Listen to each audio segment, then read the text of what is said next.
देखिए, राजधानी भोपाल से ये तस्वीरें हम आपको दिखा रहे हैं, जहां पर मुख्यमंत्री डॉक्टर मोहन यादव कार्यक्रम में शामिल हुए हैं। दीप प्रज्वलन के साथ इस कार्यक्रम की शुरुआत हो रही है।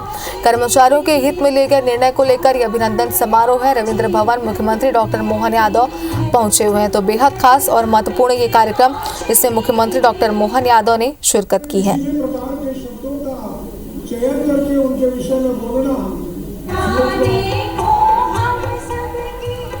तो देखिए, भोपाल नगर निगम में कार्यरत कर्मचारियों के कल्याण और उनकी सामाजिक भागीदारी को लेकर गठित सार्थक कर्मचारी संघ का पहला अधिवेशन एवं सम्मान समारोह आयोजित किया जा रहा है। और ये तस्वीर आप देख पा रहे हैं, रविंद्र भवन मुख्यमंत्री डॉक्टर मोहन यादव पहुंचे हुए हैं।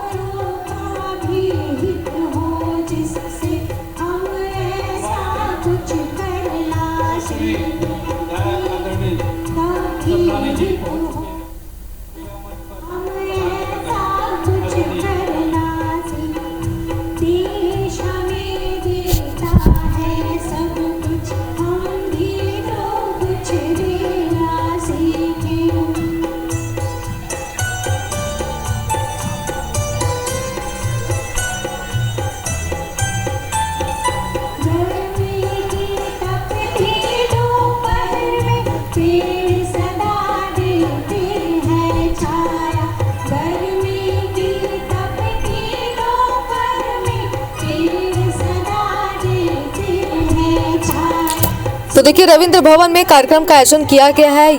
यहाँ मध्य प्रदेश राज्य कर्मचारी संघ के अभिनंदन समारोह में मुख्यमंत्री डॉक्टर मोहन यादव ने शिरकत की है। मंच से ये तस्वीरें जरा आप देख पा रहे हैं, जहाँ पर मुख्यमंत्री डॉक्टर मोहन यादव यहाँ पर नजर आ रहे हैं। आपको बता दें कि कुछ देर का इंतजार बाकी है, जब इस कार्यक्रम को मुख्यमंत्री संबोधित करेंगे।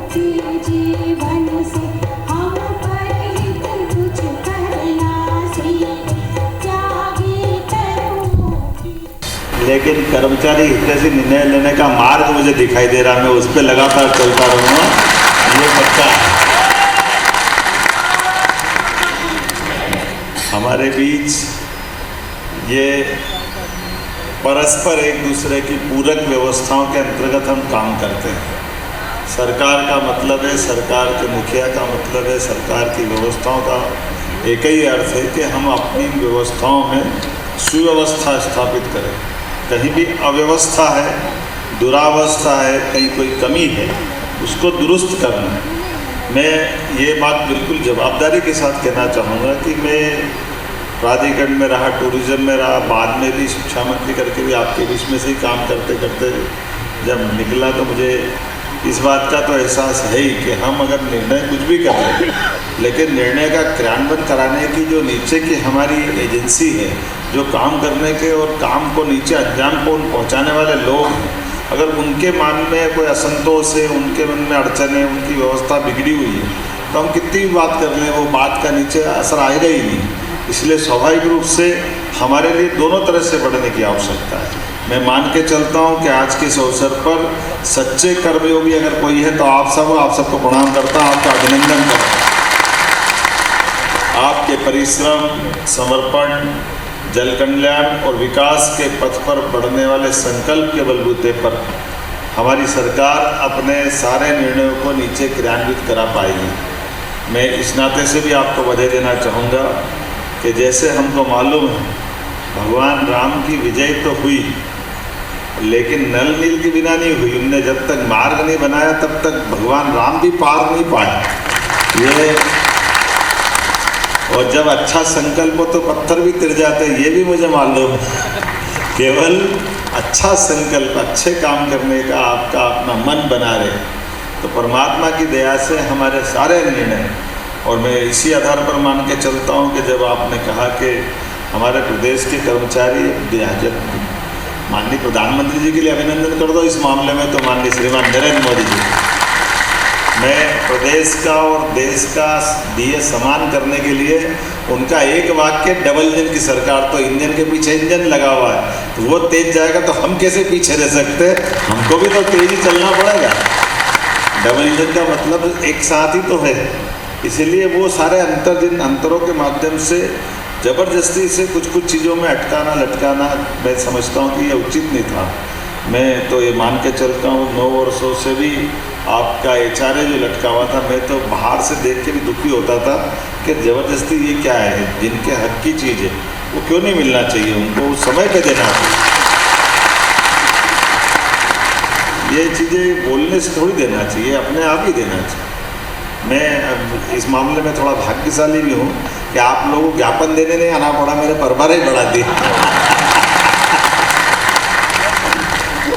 और केवल ये नहीं, हमको मालूम है कि अभी महंगाई भत्ता और भी सारी बातें, जैसे उदाहरण के लिए आपने गौर नहीं करा, ये सारी बातें बोले लेकिन स्थानांतरण नीति भी नहीं बोले, ट्रांसफर नीति। मैंने उस बारे में भी यही ध्यान रखा कि स्थानांतरण करेंगे, लेकिन करेंगे कब, जब हमारा उनका सबका एक समय आता है, जब बच्चों की छुट्टियां हो जाए, हम थोड़ा सुविधा से आने जाने की व्यवस्था बना लें। तो इसीलिए गर्मी की छुट्टी का बराबर इंतजार करा, भले ही जो भी सहन करना पड़ा, नए नए मुखिया को कितना सहन करना पड़ता आप सब जानते ही हैं, लेकिन हमने कहा कि ये समय आएगा जरूर कर देंगे। तो बिना किए आपके बीच में 1 महीने का समय देकर करने कराने वाले दोनों को, और उसमें भी हमने सुविधा यही दी, पति पत्नी दूर दूर है तो क्यों रहना चाहिए, वो कोशिश करें कि एक साथ आ जाए। हमारे लिए ये ज़्यादा ज़रूरी है कि इन छोटी छोटी बातों का अच्छे से विचार करें। कई बार इसका गलत अर्थ निकालते हैं, निकाले जिनको निकालना। हमने तो आपको ध्यान हो तो बहनों के लिए तो खास बोलना चाहूँगा, हमारे 33% की बात है तो हमने तो 35% करा, 2% और बढ़ाओ, बहनों के लिए इससे अच्छा क्या मौका हो। सभी क्षेत्रों में समान रूप से बढ़ाने के लिए मौका देना, यही तो अपने लिए समझने वाली बात होना चाहिए। इसलिए आज के अवसर पर मैं तो ये मान के चलता हूँ कि आपने अभिनंदन जरूर करा है, लेकिन मैं अपने परिवार में मान के चलता हूँ कि ये अभिनंदन केवल हमारे अच्छे संकल्प का अभिनंदन है, जिस आधार पर हम और आप अलग अलग नहीं, इन व्यवस्थाओं के हिस्से हैं जिसके कारण से हम सरकार में बैठे हैं। जब मैं आपसे बात कर रहा हूँ तो उम्मीद करता हूँ कि हमारे लिए जो 2023 में हमने संकल्प पत्र में कहा था, अक्षरशः उसको उतारने का प्रयास करेंगे नीचे तक, इसमें कोई संदेह नहीं। अभी ये बताओ, मैं आपका मजदूर संघ के तो काम कर रहा हूँ, आम के आम गुठली के दाम, इधर उद्योग धंधे लगेंगे तो अपना संगठन बढ़ जाएगा, और क्या चाहिए, यही तो है। हमारे लोगों को रोजगार भी मिलेगा, काम भी मिलेंगे। रोजगार का मतलब केवल सरकारी नौकरी नहीं है जो बार बार हम बोलते हैं, लेकिन सरकारी नौकरी के जो पद हैं वो भी सारे भरे जाना चाहिए, उनको भी खाली नहीं रखना, ये भी तो हमारा काम है।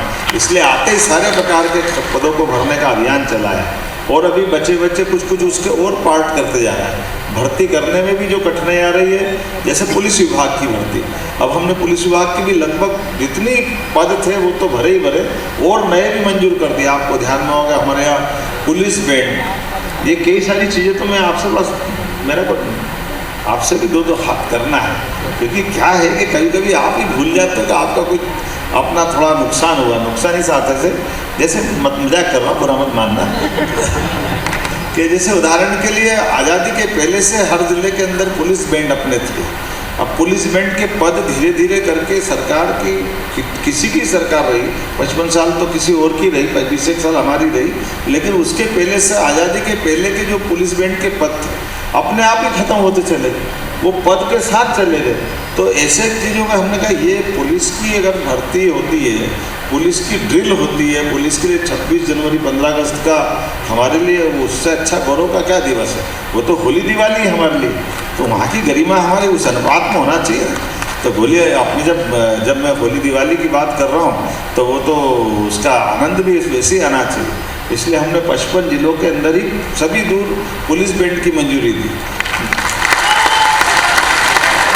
और केवल उतना ही नहीं, बाकी भी सारे पदों को लेकर जहाँ जहाँ नए जिले बन गए, अब जिले बन गए तो जिले के लिए पद देना ही पड़ेगा, चाहिए भी, क्यों नहीं देना चाहिए, देना पड़ेगा। और ऐसे एक एक करके सारे चीज़ों को लगातार इस व्यवस्था को चलाते चलाते मुझे इस बात का ध्यान में है, जैसे अब 1-2 चीज़ और हम करने वाले हैं। मैं शिक्षा मंत्री था, मुझे बड़ा अटपटा लगता था कि शिक्षा मंत्री के नाते से पीएससी, केवल ये थोड़ा अटपटा लगा कि जो हमारे विरोधी दल के लोगों को, कि उनके समय कभी भी कोई शिक्षा मंत्री ने पीएससी करा ही नहीं। पीएससी करोगे नहीं तो भर्ती कब होगी? इसका परिणाम क्या निकला? विक्रम वर्मा जी ने कराई थी, उनके समय भर्ती हुई, बाद में अपने जयवान सिंह जी पविया जी के समय हुई थी, फिर हमने कराई थी। फिर हमने कहा ये पीएससी कराने वाला कोई आए और नहीं करे तो उसी बीच बहुत सारे पद खाली होते जाते हैं। कॉलेज तो बच्चे रोज पढ़ते हैं, तो ऐसा क्यों होना चाहिए। अब हमने कोशिश करी है कि अपने लिए पीएससी के लिए कोई विशेष डेट देने की ज़रूरत नहीं, संख्या लेने की ज़रूरत नहीं। इधर पद खाली हो, इधर हर साल भर्ती होना चाहिए अपने आप, बिना संकोच के, कोई रोकना नहीं। सारे विभागों के जो पद खाली होते जाए, कोई बोलने बताने की ज़रूरत नहीं, वो अपने आप क्रमशः कब को रिटायरमेंट होने वाला सबको मालूम है, पद मंजूर है सबको मालूम है, तो वो प्रक्रिया चलने तो लगातार, उसमें क्या फ़र्क पड़ता है। ये इसमें कोई बड़ी बात नहीं है, करना ही चाहिए लगातार। इसलिए बल्कि और आगे बढ़ के हम तो और सोच रहे हैं, भगवान चाहेगा तो जल्दी उसके रिजल्ट आएंगे। एक निर्णय ये कर रहे हैं कि आप एक बार में एक एग्ज़ाम करा लो, जैसे यूपीएससी की एग्ज़ाम होती है, यूपीएससी में जो ज़्यादा नंबर है तो वो आईएएस में चले जाएगा, जो थोड़े कम नंबर है आईपीएस हो जाएगा, और थोड़े कम है तो वो फॉरेस्ट में चला जाएगा, और थोड़े कम है तो रेल में चला जाएगा। आप कर लो ना चयन एक बार में, आप फिर उनको जैसी जैसी लगती ज़रूरत पड़ती है वहाँ भेजते चले जाओ। तो अनावश्यक रूप से क्यों लटकाने का मामला, ये होना चाहिए कि नहीं होना चाहिए।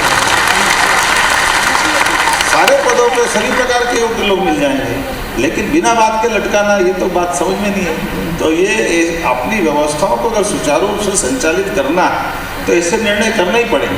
फिर हमने कहा कई जगह जैसे मान लो महाविद्यालय है, अब महाविद्यालय मान लो डिलोरी में है, मंडला बालाघाट, झाबुआ, कई बार हमारे आदिवासी अंचल में। अब आप कह लो वहाँ जाना चाहिए, जाए तो बेचारा वहाँ रहेगा कहाँ, मकान ही नहीं। तो मकान नहीं होने से कॉलेज बिल्डिंग बना देते हैं, बड़ी अच्छी भव्य बिल्डिंग बनेगी, लेकिन पहले सिविल लाइन्स जैसी मकानों की भी तो उपलब्धता थी। तो हम जिनको भेजना चाहते हैं, अगर कठिनाई है तो सरकारी आवास भी बना के रखे ताकि वो अपने बाल बच्चों के साथ चले जाए, उसमें भी कोई गलत नहीं। हमको अपनी उनकी सहूलियत भी तो देखना पड़ेगी, उनकी चीज़ों को भी देखना पड़ेगा। और अब हम तो उस कठिनाई से बाहर ला रहे हैं, लेकिन थोड़ा सावधानी के साथ ला रहे हैं।